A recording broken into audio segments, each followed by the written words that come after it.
Hello, my name is Michael Dewan Herrick. I'm a psychotherapist and life coach in private practice in London. This is the 67th episode in my series titled Questioning Woke Psychotherapy. In this video, I will call woke psychotherapy what it is. It is political conversion therapy. I will make my argument for why I think this is fair and accurate and point out the irony, hypocrisy, and ethical compromises involved. It is interesting to me that the woke are so passionately against conversion therapy when it comes to sexual orientation and transgender identity. Yet, they blatantly and unapologetically promote an agenda of political conversion in psychotherapy. They're proud to declare their agenda for converting psychotherapy clients to their own political ideology and recruiting them as activists for their cause. They don't say it exactly like that. But in their enthusiasm for changing the world, they take their eye off the ball, which is the unique individual sitting before them in psychotherapy who needs their full attention. Let me be clear right here at the beginning. I also am against conversion therapy. I see it as a violation of the basic ethical responsibility of therapists to maintain neutrality when it comes to religion, politics, or any other ideological system. A therapist's job is to assist their clients in thinking things through for themselves and making their own decisions about what is true and how to live. A therapist may impart information, raise questions, explore costs and benefits of this and that, but ultimately, a therapist should respect a client's autonomy and right to come to their own conclusions. There's a long and complex history to the banning of conversion therapy. I won't get into it, but I want to provide just a little bit of historical context. Brazil was the first country to institute a legal ban on conversion therapy in 1999. In the U.S., 26 states and the District of Columbia have banned it. The American Psychological Society banned it in 2009. In 2020, Germany banned it, and Canada followed suit in 2021. There are now 28 countries that have legal bans on conversion therapy. In the UK, there is still no legal ban on conversion therapy, except for in the Isle of Man. However, regulatory bodies in the UK, such as the British Psychological Society, the British Association for Counselling and Psychotherapy, and the United Kingdom Council for Psychotherapy have established ethical guidelines for practitioners that serve as a ban for conversion therapies. The Memorandum of Understanding, or MOU, was put forth and signed by professional bodies in 2015. This was an agreement that conversion therapy for sexual orientation was deemed unethical.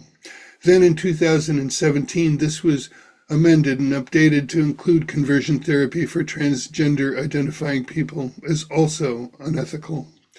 Whether for sexual orientation or gender identity, such practices are seen as unethical because they don't work and can be quite harmful. Even when conversion therapy is requested, practitioners are not to provide it. There is a passionate conviction about this. For transgender identification, even exploratory therapy is seen as a form of conversion therapy, even for children. Instead, gender-affirming care has been the go-to approach. This is a fast track for social transitioning, puberty blockers, cross-sex hormones, and surgical interventions. My purpose for this video is not to get into the details of conversion therapy when it comes to sexuality and gender across the globe. I merely want to start with the point that there is tremendous opposition to it legally from many governments as well as professional bodies that regulate psychotherapy. It is interesting and ironic, then, that critical social justice-oriented therapists have no hesitation in seeing social activism as a primary role for psychotherapists. This finds its way into training programs as well as professional bodies' mission statements. Therapists are trained to educate and persuade their clients to see themselves and the world in terms of the critical social justice ideology, which is oriented around a binary conception of human relationships as power struggles between the oppressed and their oppressors. It seeks to indoctrinate psychotherapy clients into this ideology. no matter what other softer words are used to describe what they do. Their agenda is to convince those whose group identity puts them in an oppressed group that they are victims, and clients whose group identity puts them in the oppressor group are to be persuaded to see themselves as privileged and, at least inadvertently, contributing to the pain and suffering of others. There's endless commentary on how all of this is supposedly expressed and enacted, but it boils down to this. They use psychotherapy as a platform for their own social activism. It's clear to me that a therapist who commits to this ideology and uses their role as a therapist to indoctrinate and recruit their clients into the same view is engaged in a form of conversion therapy that I'm calling political conversion therapy. Val Thomas, editor and contributor to the book Cynical Therapies and the founder of the website called Critical Therapy Antidote, has written an article in which she states that therapists who engage in social activism through critical social justice ideology are not therapists at all. They violate the basic premises of psychotherapy and are unethical in doing so. She believes they should not even call themselves therapists and proposes instead that they be called identity practitioners. I like this. If they insist on calling themselves therapists, I propose that they call themselves political conversion therapists. I hope this comes across as an obvious oxymoron. If you're liking this video so far, please give it a like. And if you aren't already subscribed, please go ahead and subscribe and hit the bell for notifications for future videos. And please leave me comments and tell me what you think. Maybe you disagree with me. That's fine. But please keep your comments respectful. Thanks. Okay, get back to the topic. The woke are audacious.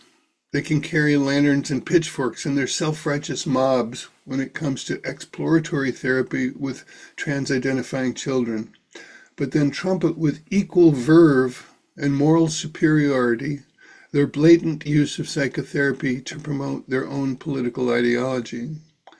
This needs to be called out for what it is. What if we imagine a day when this is called out and the ban on conversion therapy includes political conversion? What if this was considered just as unethical as conversion for sexual orientation and gender identity? But wait a minute. Am I being too harsh? Possibly. My position is actually a bit more nuanced and moderate. Let me explain. Just as I think exploratory therapy makes great sense when it comes to transgender issues, I believe that there is an appropriate and ethical place for it when it comes to addressing potential social justice issues in therapy. It's only fair. Just as I differentiate exploratory therapy from conversion therapy for trans-identifying clients, a distinction should also be made between social justice exploration and political conversion. These are different too. I won't do what the woke do and conflate the two, even though I can imagine in a future where political conversion therapy is banned but social justice exploration is accepted, the woke would likely attempt to exploit this allowance to do covert activism. In this imaginary future world, there would have to be some clear and explicit lines not to be crossed. This would have to do with the difference between inquiry and proclamation. There's a difference between asking a client if they've had certain kinds of experiences or ever thought about them in terms of social justice, and telling them what experience they must have had based on their group identity, and explaining to them and insisting that their problems are the consequences of social injustice and oppression, and perhaps also telling them how to engage in social activism. Given that any full assessment of a psychotherapy client entails an inquiry into and a consideration of all factors potentially relevant to their presenting problems, the possibility that there have been experiences of social injustice cannot be excluded. The woke have a solid argument in this regard. The problem is that they assume these things when they haven't happened to a particular person, exaggerate their significance when they have, and collapse their assessment into these observations as the central organizing principle for everything else. This then results in therapy being conflated with and replaced by activism. For clients deemed to be privileged and accountable for systemic oppression, the activist therapist has the task of pointing this out, getting the client to make this a significant part of their self-understanding and taking responsibility for it.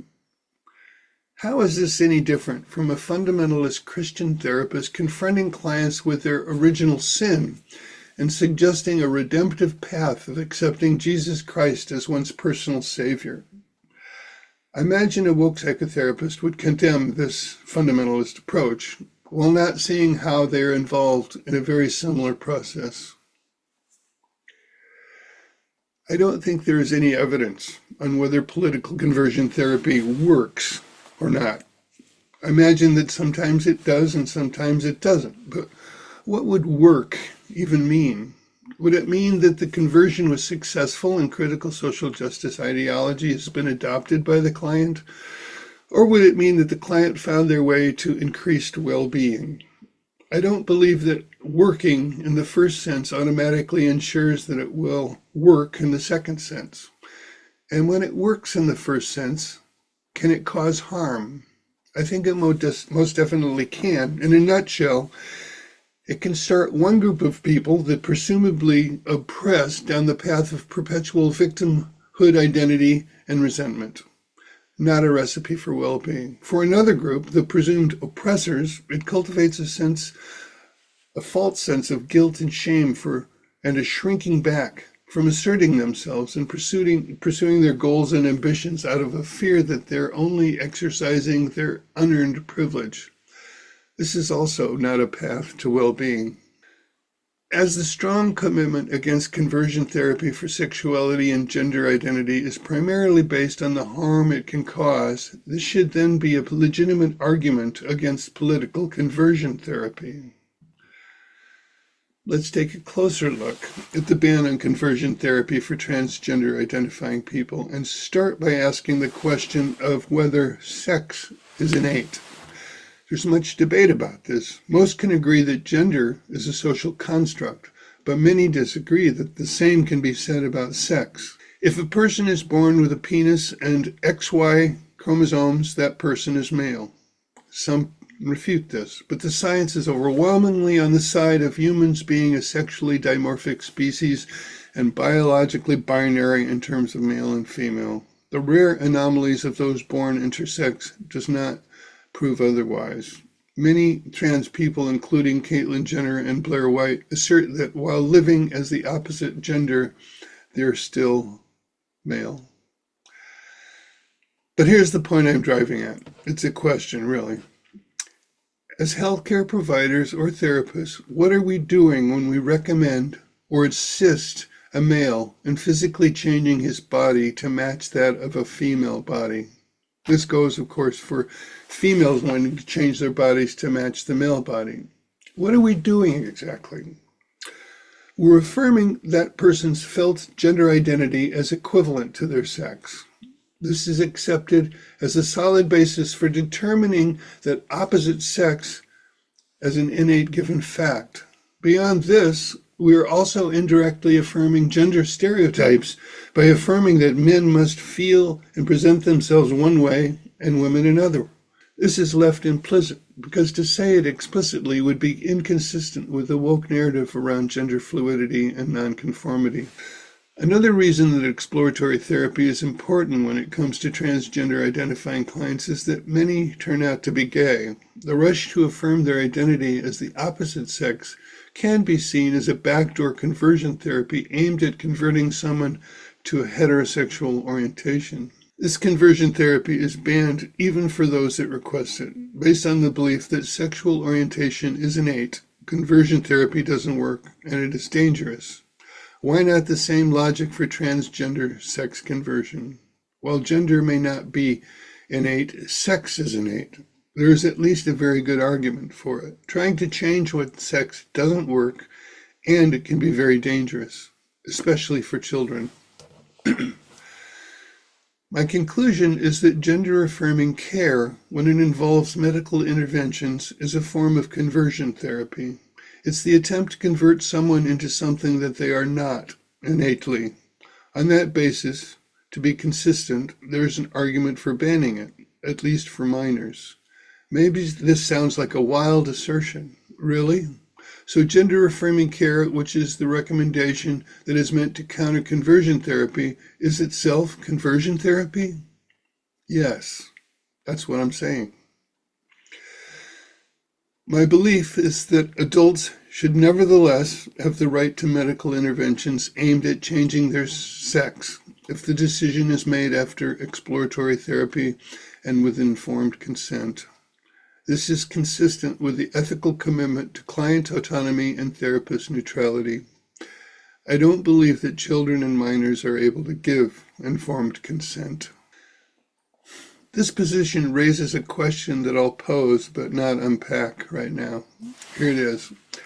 If one believes that adults should have the right to therapy that provides a path to conversion to a sex that they are not innately, despite potential risks, why should they not have the right to attempt to convert to a sexual orientation that they are not innately? If preceded by exploratory therapy and informed consent, why should this still not be allowed? The only reason that I can think of that would justify not allowing it is the woke assertion that sex is not innate, but that sexual orientation is innate. To me, this is just a bold assertion of opinion without basis in facts. Woke psychotherapy, when practiced as a form of social activism, whether in terms of race, gender, sexuality, or any other presumed oppressed identity group, is political conversion therapy. It flies in the face of its own opposition to conversion therapies and is inconsistent with basic ethical principles of psychotherapy. And yet, critical social justice does raise legitimate concerns and arguments about the potential impact of social injustices on the lives of psychotherapy clients. The question is, how should psychotherapists address this? I believe that therapists should be aware of these possibilities and include them as part, and only a part, of their ongoing assessment of clients. Where they appear relevant for a particular client, they should be explored. Clients should be helped to make their own meaning out of such experiences and decide for themselves what, if anything, to do about them. The client's well-being ought to be the primary focus of the therapist, and not social activism aimed at making the world a better place. I believe that attending to each individual and unique client's needs is ultimately the best thing we can do to help the world, in any case. In my last video, I talked about idiot compassion and the shadows of empathy. You might want to check that out. If you're curious about why the woke take the positions that they do, I provide a way to think about it. They mean well, or most of them do. But when good intentions pave the road to hell, it must be pointed out and opposed. That's all. Thanks for sticking with me to the end. Until next time, take care of yourself and each other. Bye for now.